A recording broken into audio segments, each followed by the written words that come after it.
అండి, అందరికీ నమస్తే. ఈరోజు మన వీడియోస్లో నేను బీన్స్ కర్రీ ఎలా తయారు చేసుకోవాలో చూపిస్తున్నాను. ఇది సింపుల్గా మనం రెడీ చేసుకోవచ్చండి. ఈజీగా రోటీలోకి, రైస్లోకి చాలా బాగుంటుంది.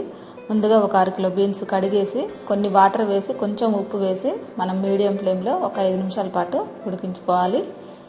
చూసారు కదా, ఈ విధంగా కంప్లీట్గా మెత్తగా ఉడకనివ్వకండి.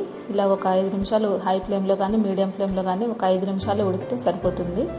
అందులో నీళ్ళన్నీ వంపేసి పక్కన పెట్టేసుకోండి. ఈలోపు కళాయిలో ఒక 2 స్పూన్లు ఆయిల్ వేసుకొని 1/2 స్పూన్ ఆవాలు, 1/2 స్పూన్ జీలకర్ర వేసుకొని కొంచెం ఫ్రై చేయండి. ఇది మన బ్యాచిలర్స్ పిల్లల కోసం ఈజీగా ఎలా తయారు చేసుకోవాలో నేను ఇప్పుడు చూపిస్తున్నాను. దీంట్లోనే మీడియం సైజు ఉల్లిపాయలు ఒక 2 తీసుకోండి. 2 కానీ 3 కానీ, ఉల్లిపాయలు కొంచెం ఎక్కువగా ఉంటే మనకి బీన్స్లోకి చాలా బాగుంటుంది. అలాగే ఒక 4 పచ్చిమిర్చి తీసుకోండి.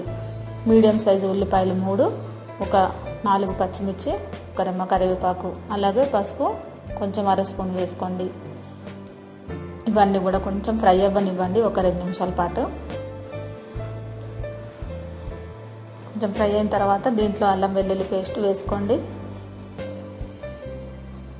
ఇవన్నీ కూడా కొంచెం పచ్చివాసన పోయే వరకు మనం ఫ్రై చేసుకోవాలండి.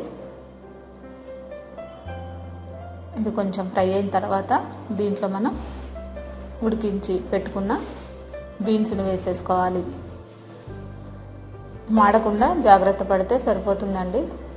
కొంచెం దీంట్లో ఇప్పుడు మనం ఈ వాటర్ అంతా వంపేసి పెట్టుకున్న బీన్స్ని వేసేసుకున్నాము.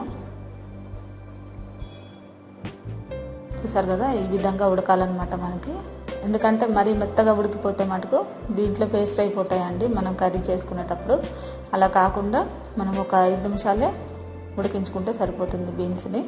ఇందులో వేసినా డైరెక్ట్ ఆయిల్లో వేసినా ఉడుకుతాయి, కాకపోతే కొంచెం టైం పడుతుంది. దానికంటే ఉడికించి వేసుకుంటే కూర తొందరగా అయిపోతుంది. దీంట్లోనే రుచికి సరిపడే ఉప్పు కూడా వేసుకోండి. 1 స్పూన్ కారం వేసుకోండి. మీకు కారం, ఉప్పు టేస్ట్కి తగ్గట్టు వేసుకోవచ్చండి. కొంచెం ఎక్కువైనా తక్కువైనా మీరు రుచి చూసుకుంటూ కొంచెం వేసుకోవచ్చు. అలాగే దీంట్లో మనం ఇంకా ఏమి వేయకుండా మూత పెట్టేసి ఒక 5 నిమిషాల పాటు లో ఫ్లేమ్లో ఇలా మగ్గనివ్వండి.